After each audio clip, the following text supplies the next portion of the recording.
All right, welcome ladies and gentlemen. This is video number 3 in our Redox unit, and you're going to need your notes open to page 6. Page 6 in the notes, please. And in this video, I'm going to be talking about how you can write a half reaction from a balanced chemical equation. This one's going to be pretty quick. So first up, basically the goal is I give you an overall balanced equation and I say, hey guys, what's the oxidation half reaction? Can you write it for me? Can you balance it? Do you know that it's oxidation? So that's our goal. I'm going to give you an equation. We're going to write the half reactions from it. Like almost everything else in Redox, your first step in order to do this is to assign oxidation numbers. That's going to be our first step. So we're going to take this reaction as an example. We have 2Na plus Cl2 yields 2NaCl. We want to write the half reactions for it. So the way we start, which is the way we start in almost all of Redox, is to assign oxidation numbers. So again, coefficients don't matter when you're assigning oxidation numbers. You think of our oxidation number rules. We have elements on the left that are alone. So the sodium, because it's alone, it's 0. And the chlorine, also because it's alone, it is also 0. But we also have to assign oxidation numbers on the right side. So now we have to look at the NaCl and we have to think about our oxidation number rules. Sodium is a group 1 ion. Group 1 ions are always +1 when they are in a compound. Chloride. You have two ways to figure out that chloride is -1. First up is the fact that charges must balance, and because you have one Na and one Cl, the charge has to cancel. So if Na is +1, the Cl must be -1. Or you could also go to the rule that halogens, when they're in a binary compound with only 2 elements, which this is, are -1. So the chlorine is -1. So now that we've done that, we want to, in order to write the half reactions, we want to show the change in oxidation number for each element in the equation. But when you do this, you're going to keep your subscripts and keep your coefficients. So I'm actually going to unerase my coefficients because those will those have to stay intact. Basically, subscripts and coefficients, don't manipulate them. Sort of keep them intact. So we have if we take the sodium, separate it out, right? We've got 2 elements here. Instead of writing a reaction that has both sodium and chloride, we want to write a reaction for each element individually. So if we start with just the Na starts at 2Na0. So I'm just writing what's on the left here. And it ends at 2Na +1.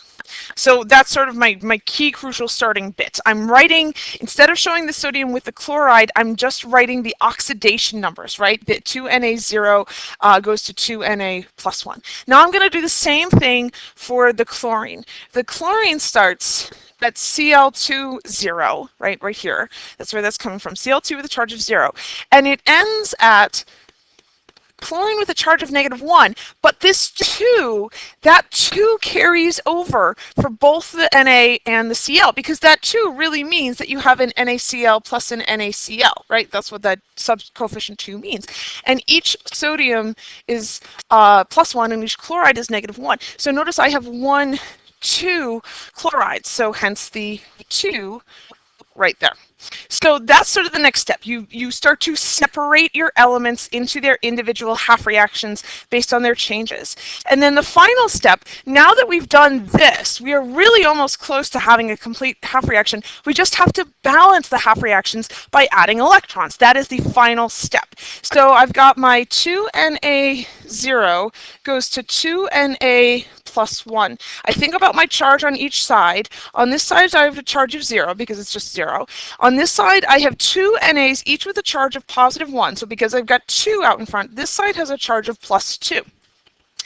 So I'm going to have to add 2 electrons to this half reaction to get it to balance. And I'm going to add it to the more positive side to basically make that side more negative, make it equal the other side. So if I add 2 electrons over here, now I have, they're canceling out, and I do have the fact that 0 is equal to 0 and charge is the same on both sides. And I'm just going to do this again for the chlorine. So I've got Cl with a subscript of 2. Notice that I didn't touch that, right? I didn't change that subscript. I kept that intact. Goes to 2Cl -1. So figure out the charge, total charge on both sides. So the left is easy. That's a charge of 0. On the right side, I have 2 chlorines, each with a charge of -1. So I have a total charge of -2, right? -1 plus -1. Again, this -1 plus this -1. Well, that's not the same, so I have to add electrons. I have to add 2 electrons because that's the difference between the 0 and the -2 on the number line. And I want to add it to the more positive side to bring it down to get it equal to the more negative side. So I'm going to add 2 electrons to the left now, because then a -2 plus 0 is equal to the -2. And I have my 2 balanced half reactions, and then just the final thing that I'm going to do, which is what we always do in redox, is work out which is oxidation and which is reduction. Oxidation is the loss of electrons. Electrons are leaving something. They will be products. When you lose a negative, your charge increases. You become more positive. So I notice that the sodium is becoming more positive. It's going from a 0 to a +1 charge. So that means that this is my oxidation half reaction. And then I look over here at the chlorine and I think, what's reduction? Reduction is the gain of electrons. Electrons are being added on to the chlorine. I know that because they're a reactant. Notice that right there. And I also notice the charge of the chlorine, right? It's the charge of the chlorine is going from 0 to the -1 right there. Charge is being reduced. This is my reduction half reaction. So just looking at one more example of this for this video, we want to write the balanced half reactions for the following equation. Mg plus 2HCl yields H2 plus MgCl2. The way we start, as you recall, is by assigning oxidation numbers to everything. So this magnesium here, that's 0 because it's alone. Likewise, I'm going to look for just looking at the other alone thing, the hydrogen on the right side, that's also 0 because it's by itself. Coefficients don't matter, so the fact that it's 2HCl is unimportant. But I do know that hydrogen, when it's in a compound, is +1. And I do know that halogens, when they're in a binary compound, they are -1. Or I could say that charge must balance, that H and Cl have to add to 0. So because the H is +1, the Cl must be -1. And then I only have one more thing. I've got this MgCl2. Well, magnesium, that's in a compound, but it's in group 2, right? Group 2 on the periodic table. We have a rule for that. Group 2 is always +2. So the charge over there, the oxidation number on the magnesium must be +2. And then likewise, halogens in a binary compound, they're -1. Or you could say there are 2 chlorides here, right? 2 Cls that are balancing out the charge of the +2 from the magnesium. So each chloride must be -1. Now, notice that this reaction is a little bit different because we have 3 elements. We want to write half reactions, but we're only ever going to write 2 half reactions. So the question is, which 2 elements are we going to choose here? Notice that the chloride, it starts as -1 and it ends as -1, right? It started over here, -1, it ended over here, -1. Charge didn't change. That means that chlorine is not going to be one of the elements we're going to write a half reaction for. Chlorine is actually not participating in this redox reaction because its charge is staying the same.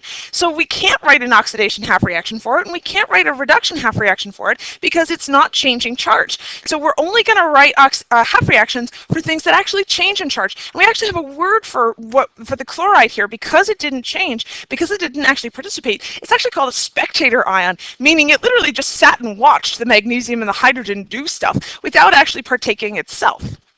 So because the magnesium and the hydrogen actually did change charge, we're going to write half reactions for them. So the magnesium starts at a charge of 0 and it ends at a charge of +2. So I'm just writing that. That's all I'm doing, just writing that. And then I'm going to write the hydrogen. Now again, when you write the hydrogen, keep your coefficients, keep your subscripts. So notice that my hydrogen starts at 2H plus 1 and it ends at H2 with a charge of 0. So keep your subscripts, keep your coefficients, don't change those suckers. This is going to be the backbone for our half reactions. So now I just want to balance them by adding electrons. So what's the charge on the left for the magnesium? The charge on the left is 0. The charge on the right is +2. Charge is not equal. I have to add 2 electrons. I'm going to add them to the more positive side to bring it down, to make it equal the more negative side. That way, 0 is equal to 2 plus -2. And then for the hydrogen, what charge do I have on the left? Well, again, I have 2 times +1. That coefficient does matter. So I have a +2 charge on the left side, and I have a 0 charge on the right side. I have to add 2 electrons, but this time I'm going to add them to the left side, because when I put a -2 plus a +2, that is equal to the 0 on the other side. And then last thing is figuring out what was oxidized, what was reduced. The magnesium went from a charge of 0 to a charge of +2. That's an increase in charge. It lost electrons because electrons are a product. Charge went up. So this was oxidation. For the hydrogen gained 2 electrons. I know that because they're on the product side. It's like they're being tacked on to the H+. I also look at its charge. Its charge went from +1 to 0. So it gained electrons. Its charge decreased. So therefore, the hydrogen underwent reduction. And there we have it. How you can write balanced half reactions from an overall equation.